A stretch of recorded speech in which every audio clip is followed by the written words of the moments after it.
Selamat pagi teman-teman semua. Assalamualaikum warahmatullahi wabarakatuh. Perkenalkan kami dari kelompok A. Setelah paparan presentasi yang telah kami lakukan mengenai pengertian airborne disease dan juga bagaimana pencegahannya di klinik gigi bagi tenaga kesehatan gigi, saat ini kami membuka sesi diskusi. Kami persilakan bagi teman-teman kelompok C yang ingin bertanya, akan kami buka 2 sesi. Sesi pertama untuk 5 pertanyaan pertama. Bagi yang ingin bertanya, silakan nyalakan mikrofon, menyebutkan nama, NIM, dan juga pertanyaannya. Silakan untuk kelompok C bagi yang ingin bertanya.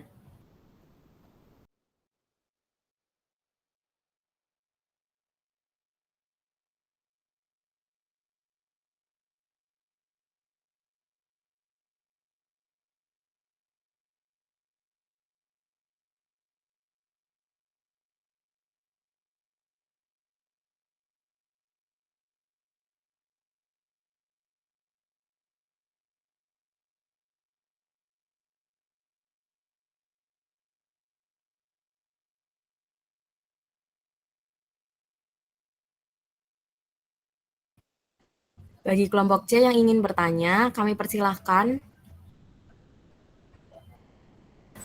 Halo, Assalamualaikum warahmatullahi wabarakatuh. Selamat pagi kelompok A. Saya Junoni Marela, NIM 11708, izin bertanya. Yang pertama mungkin, ini kalau lihat dari di makalah kan ada dua pernyataan yang agak berkebalikan. Pernyataan pertama kan bilang kalau misalnya tenaga kesehatan harus melakukan penilaian resiko pada tingkat paparan supaya dapat memutuskan item PPE mana yang diperlukan untuk mencegah terjadinya kontaminasi dengan cairan tubuh. Itu kan menurut saya berkebalikan dengan kata-kata yang tenaga kesehatan gigi diwajibkan untuk menggunakan PPE yang lengkap. Nah, dari pernyataan yang pertama tadi, dari dua pernyataan tersebut, yang benar yang mana, dan kalau misalnya emang disuruh menilai resikonya dulu, lalu ditentukan PPE-nya, apakah memang tidak diwajibkan untuk menggunakan seluruh PPE, dan indikasi apa dalam penilaian resiko yang bagaimana sih untuk menilai PPE yang tepat untuk dilakukan? Apakah pertanyaan saya bisa diterima? Terima kasih kelompok A. Baik, terima kasih Ajeng atas pertanyaannya. Pertanyaannya akan kami simpan terlebih dahulu, kemudian untuk anggota kelompok C yang lain, apabila ada pertanyaan, saya persilahkan.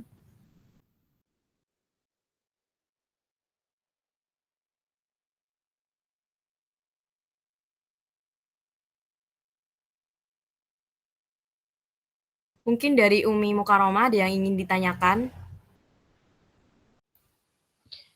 Baik Akita, perkenalkan saya Umi Mukaromah, NIM 11652. Untuk kelompok 1 saya izin bertanya. Kan di makalah itu sudah dijelaskan bahwa airborne disease, penularan penyakitnya kan ditularkan melalui udara yang berupa droplet. Nah, yang kemudian dihembuskan dari orang yang terinfeksi, kemudian dapat melayang di udara dalam beberapa waktu, dapat menularkan ke seseorang yang rentan. Nah, untuk pertanyaannya, apakah ada alat khusus yang dapat digunakan untuk mengurangi jumlah partikel yang berupa droplet di dalam ruangan dan juga dapat mengurangi jumlah waktu pertukaran udara tersebut? Apabila ada, tolong untuk dijelaskan dan bagaimana mekanismenya. Terima kasih. Apakah pertanyaan saya dapat diterima? Ya, terima kasih Umi atas pertanyaannya. Kemudian untuk 3 pertanyaan lagi pada sesi ini, saya persilakan untuk kelompok C. Permisi, kelompok A, apakah suara saya terdengar? Terdengar, Iza. Oke. Perkenalkan, saya Nur Izatul Fauzia, NIM 11650, izin bertanya. Jadi di video presentasi itu kan dijelaskan ya, memutus rantai reservoir itu salah satunya dengan sanitasi baju klinik begitu. Nah, bagaimana sih cara sanitasi baju klinik yang tepat? Kemudian pertanyaan yang kedua adalah cara lain untuk memutus reservoir itu yang sudah dijelaskan itu kan desinfeksi pada lantai dan pada permukaan dengan alkohol atau klorin. Nah, yang saya tanyakan di sini, apakah ada jumlah atau presentase yang khusus gitu untuk alkohol ataupun klorin yang digunakan untuk disinfeksi dan jika ada berapa jumlahnya? Terima kasih. Baik, terima kasih Iza atas pertanyaannya. Mungkin untuk satu pertanyaan lagi bagi kelompok C yang ingin bertanya, saya persilahkan. Halo, suara aku kedengaran nggak ya, Gita? Iya, kedengaran Resti. Ya, aku Resti Salya, NIM 11651, izin bertanya. Di PPT kan tertulis itu masker bedah harus diganti setelah 20 menit atau saat basah. Nah, apa dampak jika menggunakan masker itu lebih dari yang dianjurkan, atau terlalu lama menggunakan masker itu apa dampaknya? Itu. Terima kasih. Baik, terima kasih Resti atas pertanyaannya. Karena sudah ada 5 pertanyaan untuk sesi ini, saya persilakan untuk kelompok A untuk menjawab pertanyaannya.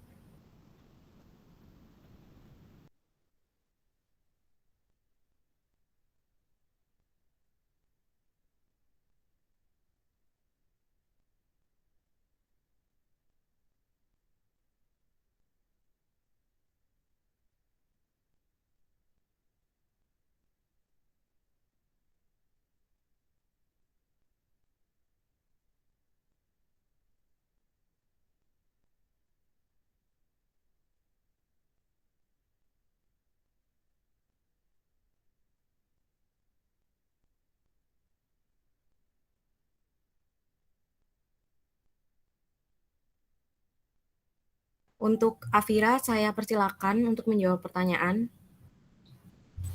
Oke, perkenalkan saya Afira Melina, NIM 11608, perwakilan dari kelompok 1 akan mencoba menjawab pertanyaan dari Iza. Yang pertama tadi, bagaimanakah cara sanitasi baju klinik yang tepat?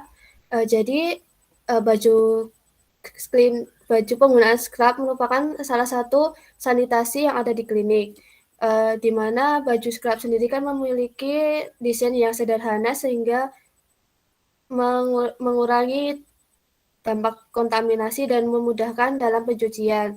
Jadi cara yang tepat dalam sanitasi baju klinik yaitu baju klinik atau baju scrub itu digunakan saat memasuki klinik. Lalu saat akan dilepas disinfektan terlebih dahulu, kemudian dilepas lalu kemudian dicuci. Di mana disarankan untuk mencuci baju scrub setiap hari untuk mengurangi dampak dari kontaminasi virus.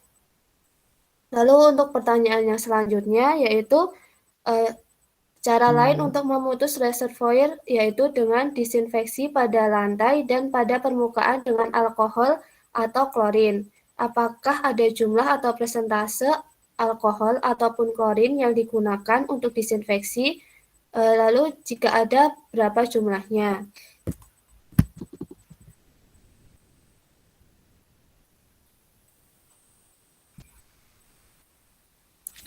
Menurut WHO sendiri, tingkat konsentrasi yang dianjurkan dalam konteks COVID-19 adalah 0,1%, di mana konsentrasi tersebut merupakan konsentrasi konservatif yang akan menonaktifkan sebagian besar patogen yang mungkin ada di tempat pelayanan kesehatan.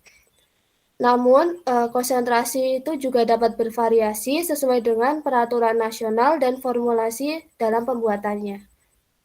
Apakah begitu jawaban dari saya? Apakah Iza dapat dipahami? Sudah bisa dipahami, Afira. Terima kasih, Afira.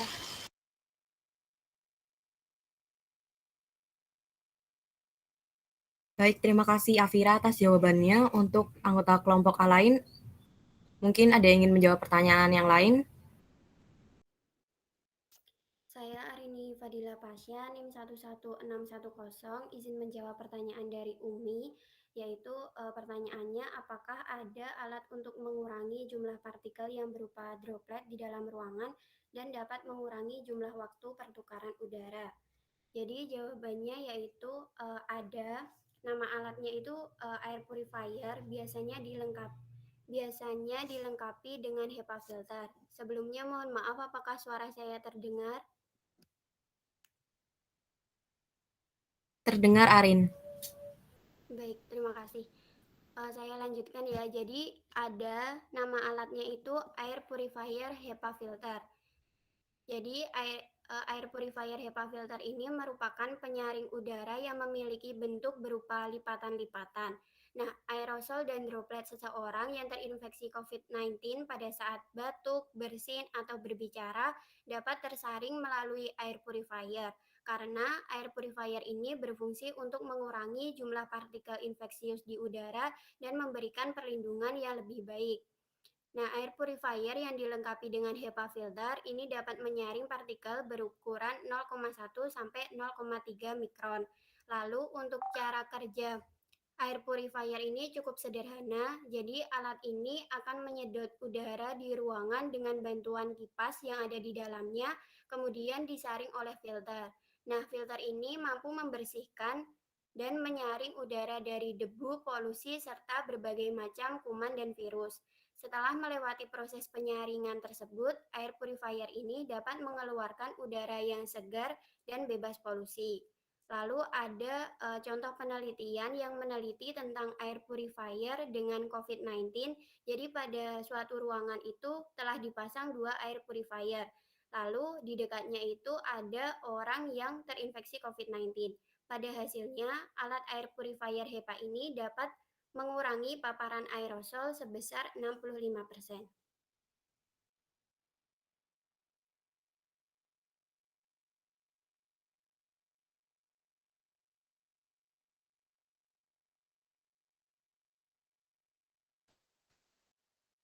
Terima kasih Arin, jawabannya sudah cukup jelas dan sudah menjawab pertanyaan dari saya. Terima kasih.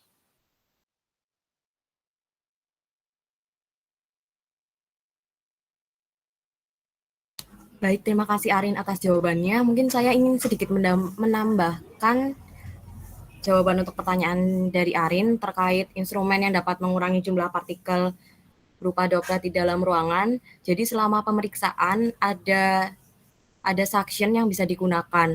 Jadi ada 2 jenis suction, intraoral suction dan extraoral suction. Yang extraoral suction sendiri ini ditempatkannya itu di luar rongga mulut klien, jadi sekitar 6 sampai 12 inci dari pasien.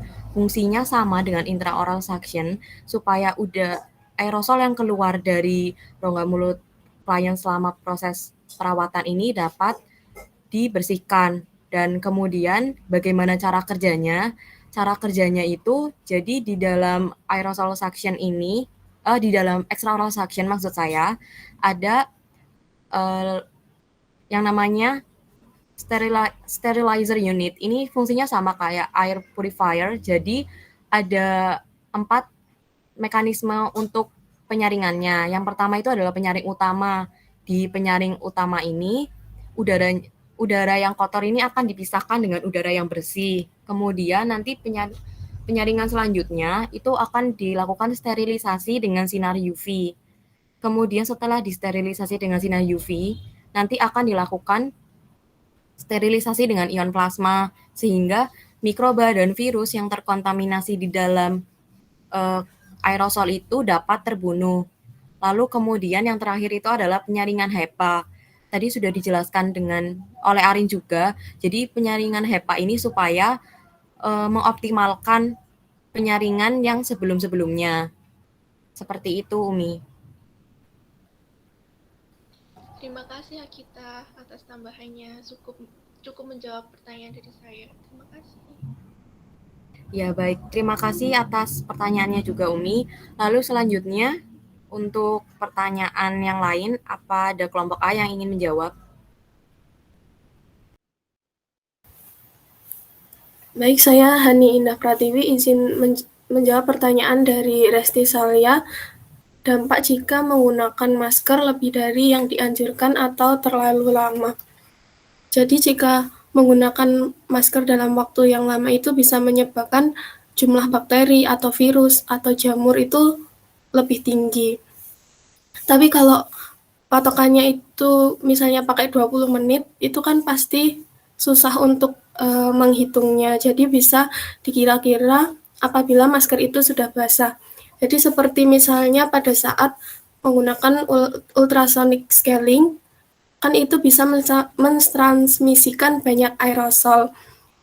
Bisa saja aerosol itu nanti akan mengenai masker dan lama-kelamaan akan lembab, terasa lembab atau basah. Jadi di situ masker akan menjadi perkembangan jumlah bakteri atau virus atau jamur yang dapat mengganggu kesehatan juga. Seperti itu, Resti, apakah sudah terjawab? Sudah terjawab, Pani. Terima kasih.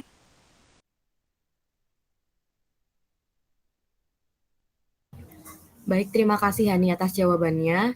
Selanjutnya, pertanyaan terakhir yang belum dijawab dari Ajeng akan coba saya jawab terkait apakah tidak diwajibkan untuk menggunakan seluruh PPE, kemudian bagaimana indikasi penilaian resikonya. Jadi, sebenarnya yang dimaksud dengan tenaga kesehatan diwajibkan untuk menggunakan PPE yang lengkap itu adalah PPE yang mampu menutupi area yang beresiko terinfeksi sesuai dengan penilaian resikonya. Jadi sebelum menggunakan PPE, tenaga kesehatan itu harus melakukan penilaian resiko. Dan yang dimaksud lengkap ini bukan berarti dipakai seluruhnya, tapi dipakai apa yang memang mampu menutupi area yang terinfeksi itu. Contoh, pada pelayanan kesehatan gigi ada 2 jenis kan, pemeriksaan rutin dan juga ada pemeriksaan dan prosedur bedah. Untuk pemeriksaan rutin seperti screening, dengan APD yang dipakai ketika screening dengan APD yang dipakai ketika prosedur bedah, itu kan pasti berbeda. Dilihat dari apa? Dilihat dari resikonya. Ketika screening, resiko terkena paparan dari pasien memang ada resikonya, tetapi kan tidak sebesar ketika melakukan bedah. Maka dari itu APD-nya juga berbeda. Ketika akan melakukan screening, kita bisa pakai APD, maskernya berupa masker medis, lalu kita bisa pakai medical examination gloves, yaitu gloves yang non-steril. Lalu untuk melakukan tindakan bedah, otomatis kita pakai masker bedah yang bisa pakai 3 lapis masker bedah, kemudian pakai gloves yang khusus untuk bedah, jadi gloves yang steril. Kemudian beda lagi ketika tenaga kesehatan itu punya tugas untuk melakukan sterilisasi alat. Kita pakai gloves-nya pun juga bukan gloves yang medical examination atau gloves yang bedah, ada gloves sendiri lagi yang bisa digunakan untuk tindakan desinfeksi atau sterilisasi. Kemudian saat pandemi saat ini, APD tenaga kesehatan yang berkontak dengan pasien yang terkonfirmasi COVID dengan tenaga kesehatan yang tidak berkontak dengan orang yang terkonfirmasi COVID, otomatis APD-nya berbeda. Kalau yang tenaga kesehatan yang berkontak langsung dengan pasien yang terkontaminasi COVID, otomatis APD-nya kan lebih ketat lagi. Harus pakai hazmat, harus pakai pelindung kepala, harus pakai sepatu pelindung, pakai gloves, pakai masker bedah 3 lapis, kemudian harus pakai face shield, pakai pelindung mata, sedangkan pada tenaga kesehatan yang tidak berkontak langsung dengan orang yang terkonfirmasi COVID otomatis tidak menggunakan APD seperti hazmat, memakai gaun saja sudah cukup. Seperti itu, Ajeng. Apakah ada yang ingin ditanyakan lagi? Sudah jelas, Agita. Terima kasih. Ya, terima kasih atas pertanyaannya, Ajeng. Baik, jadi untuk sesi pertama, semua pertanyaan sudah terjawab. Selanjutnya, saya buka untuk sesi kedua. Saya persilakan untuk 5 pertanyaan selanjutnya. Bagi kelompok C yang ingin bertanya, saya persilakan.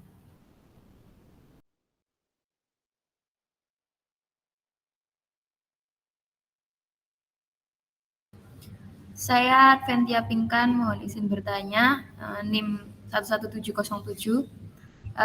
Saya mohon izin menanyakan 2 pertanyaan sekaligus karena cukup berhubungan ya. Nah, pertanyaan yang pertama, terdapat penjelasan bahwa setelah pekerjaan selesai, tenaga kesehatan kan harus melepas semua PPE dan segera membuangnya. Nah, sebenarnya perlu nggak sih dilakukan desinfeksi terlebih dahulu pada PPE tersebut sebelum dibuang?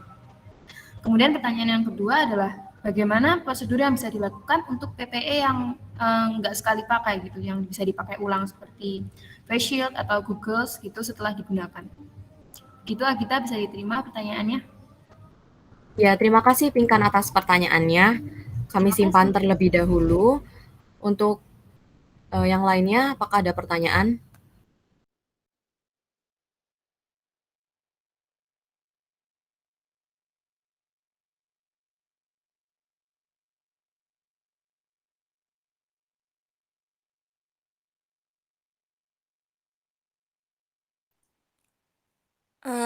Saya izin bertanya kembali Agita.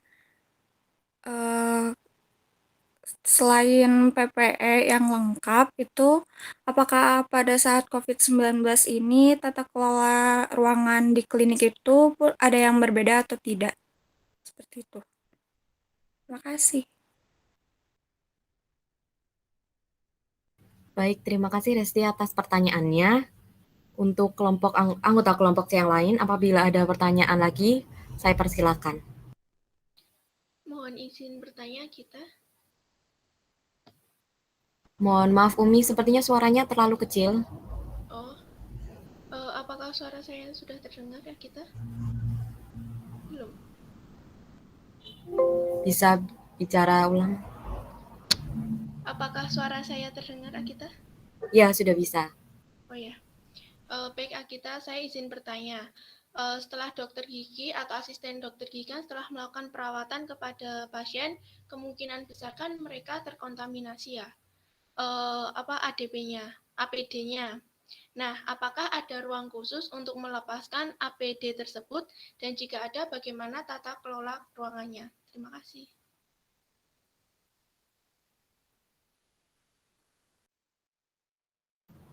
Baik, Umi, terima kasih atas pertanyaannya.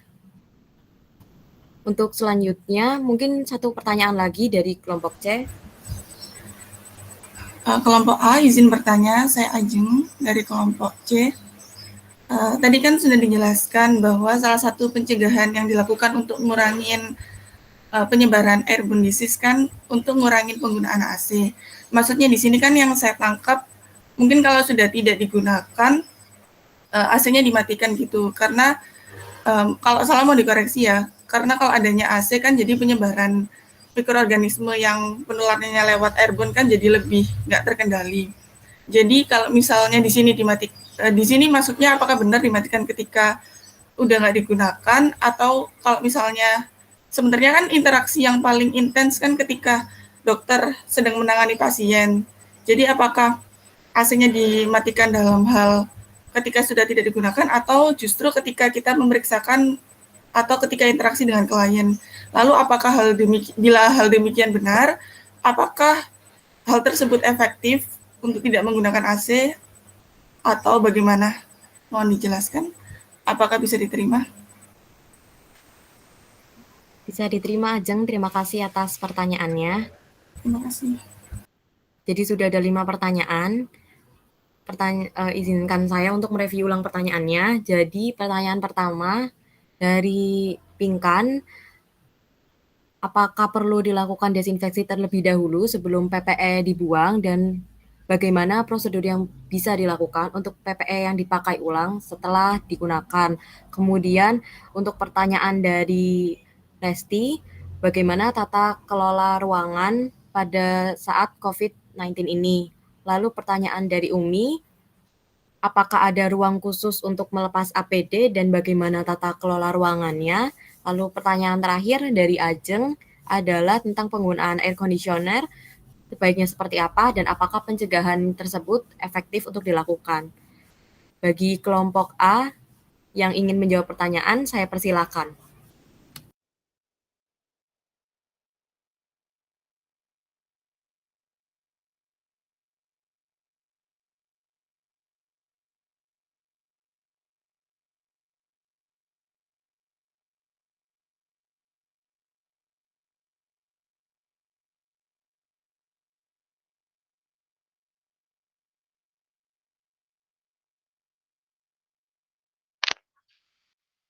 izin untuk menjawab dari pertanyaan Binkan.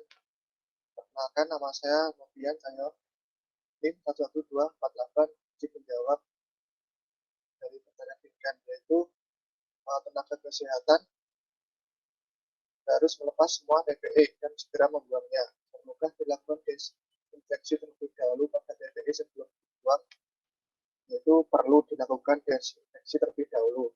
Karena seperti APD, seperti masker, glove itu bersifat infeksius. Untuk proses desinfeksinya, yaitu bisa menggunakan bahan-bahan desinfektan. Kemudian untuk sampah harus dikelola karena dapat membahayakan manusia. Perlu diketahui bahwa limbah masker yang sekali pakai dibuang ke tempat sampah merupakan limbah infeksius, di mana limbah yang terkontaminasi organisme patogen dalam jumlah dan virulensi yang cukup untuk menularkan penyakit pada manusia. Kemudian untuk prosedur yang bisa dilakukan untuk PPE pakai ulang seperti baju hasad, fasil, dan google, yaitu dengan sterilisasi dengan cara dicuci cairan desinfeksi dan kemudian dijemur di bawah sinar matahari. Untuk APD yang disposable,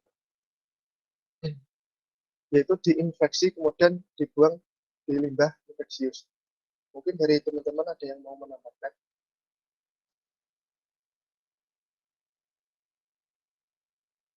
Baik, bagaimana Pinkan atas jawabannya? Apakah ada yang ingin ditanyakan kembali? Ya, bisa dimengerti ya kita. Sudah cukup kok. Terima kasih ya. Baik, terima kasih Pinkan atas pertanyaannya dan terima kasih Mas Novian atas jawabannya. Kemudian kita berlanjut kepada pertanyaan selanjutnya. Bagi teman-teman kelompok A yang ingin menjawab, saya persilahkan.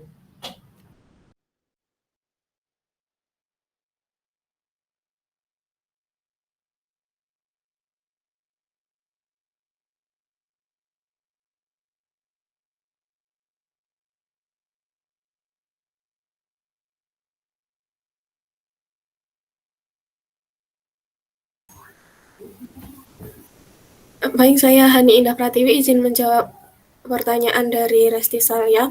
Apakah terdapat perbedaan tata kelola ruang pada saat COVID seperti ini? Jadi terdapat perbedaan pastinya. Yang pertama ada tata sirkulasi. Pembagian zonasi ruang dalam fasilitas pelayanan kesehatan ini dibagi atas zonasi kuning dan merah serta hijau. Jadi memperjelas area pasang atau lepas APD, ruang tindakan, dan ruang tunggu pasien. Kemudian alur pergerakan tenaga medis yang beraktivitas di dalam ruang praktik itu juga harus dibuat secara khusus dan terdapat jalur ke ruang ganti atau dekontaminasi yang dibuat tidak bertemu dengan petugas atau ruang tunggu pasien secara langsung. Kemudian juga ada alur pergerakan pasien dan petugas medis secara terpisah dan teridentifikasi dengan jelas. Kemudian juga memperhatikan hubungan antar ruangan dan potensi risiko infeksi, dengan kata lain satu arah bersih ke kotor. Kemudian untuk tata sistem ruangan itu membuat alur udara satu arah dari posisi belakang pasien dan juga tenaga medis.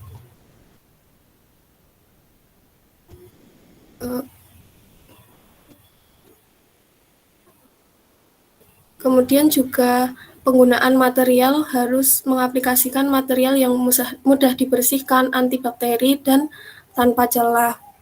Kemudian untuk selain ruangan dan ventilasi udara, juga terdapat beberapa catatan alur pengelolaan praktik dokter gigi yang perlu dilakukan. Yang pertama, terdapat pada pintu masuk utama itu dipastikan ditempel tanda khusus atau ditempel pada strategis seperti ruang tunggu yang mudah dibaca oleh pasien, seperti tentang menjaga kebersihan pernafasan, penggunaan masker, etika batuk, kemudian jaga jarak, dan pembuangan limbah yang terkontaminasi dalam sampah infeksius.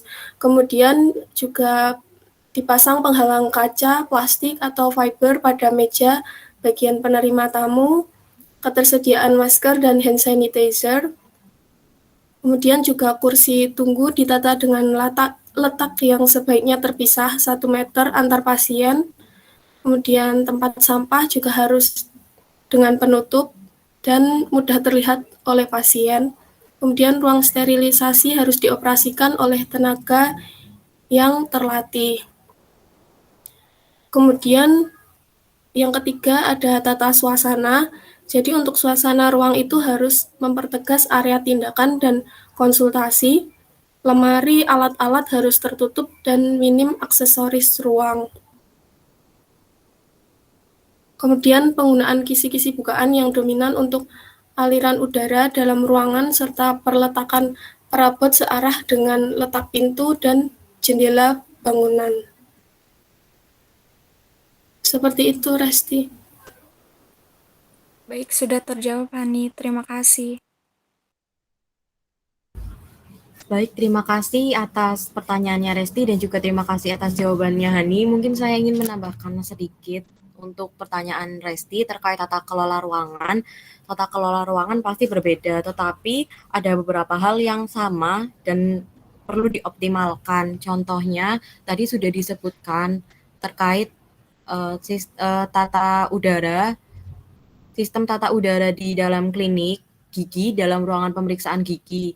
Jadi di salah satu di Rumah Sakit Gigi dan Mulut yang ada di Universitas Jenderal Sudirman ini menerapkan yang namanya teknik tatanan udara bertekanan negatif. Jadi intinya di dalam udara yang ada di dalam ruangan itu adalah udara yang bersih dan udara yang keluar pun juga adalah udara yang bersih. Jadi udara yang masuk ke ruang pemeriksaan lain atau udara yang keluar ke lingkungan itu udara yang sudah disaring. Jadi ketika ada udara masuk ke dalam ruang pemeriksaan itu adalah udara yang segar, udara yang bersih. Kemudian nanti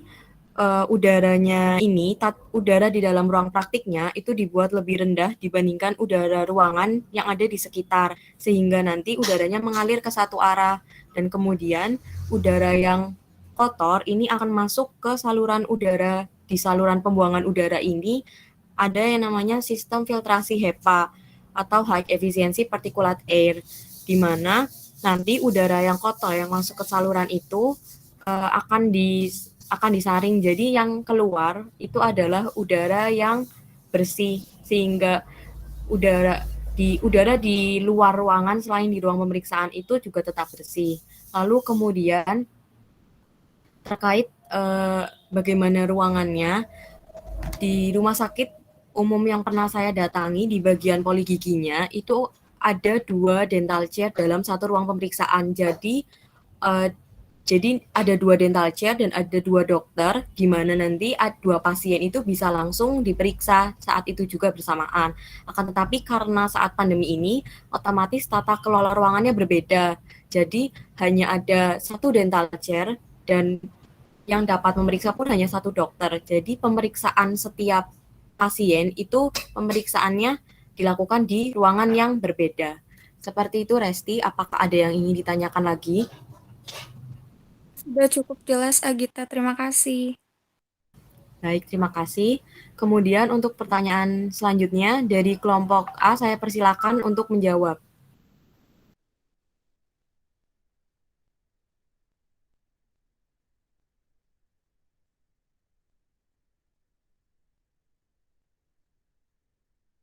Saya Arini Fadila Pasha, NIM 11610, izin menjawab pertanyaan dari Umi. Pertanyaannya yaitu apakah ada ruang khusus untuk melepaskan APD dan bagaimana tata kelolanya? Jadi ada ruang khusus untuk melepaskan APD biasanya disebut dengan area doffing atau ruang ganti. Maaf Arin, sebelumnya suaranya kurang terdengar dengan jelas. Oh iya. Kecil sekali. Sekarang apakah sudah terdengar? Masih kecil tapi sudah terdengar. Saya izin off kamera saja ya. Iya.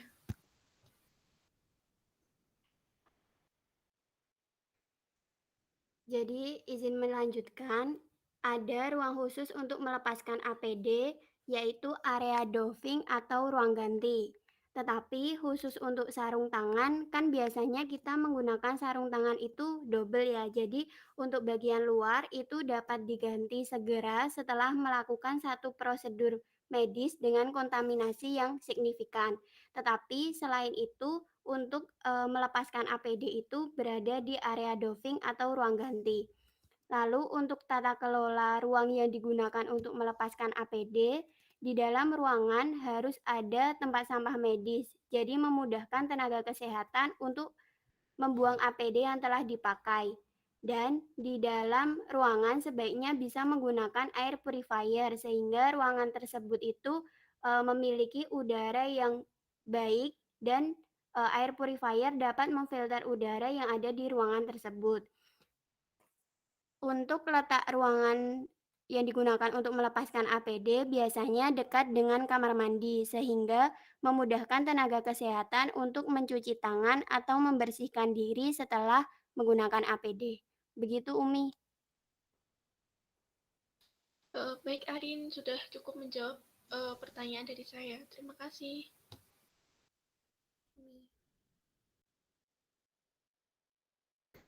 Terima kasih untuk Arin atas jawabannya dan terima kasih untuk Umi atas pertanyaannya. Kemudian untuk pertanyaan terakhir terkait penggunaan AC atau air conditioner, apakah pencegahan dengan mengurangi penggunaan AC itu efektif?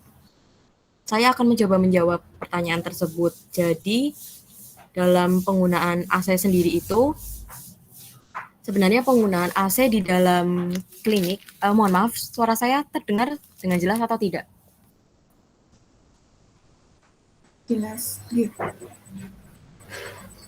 Baik, jadi penggunaan AC itu sebenarnya tidak masalah dalam proses pemeriksaan, dalam prosedur pemeriksaan, atau dalam cuma ketika anamnesis pun juga penggunaan AC tidak masalah. Tidak masalahnya ini apabila penggunaan AC itu didukung dengan adanya ventilasi yang optimal. Ventilasi yang optimal itu ventilasi yang seperti apa? Jadi ventilasi yang didukung oleh ada sistem filter sehingga udara yang keluar itu adalah udara yang masuk ke ruangan adalah udara yang bersih dan yang keluar pun juga adalah udara yang bersih.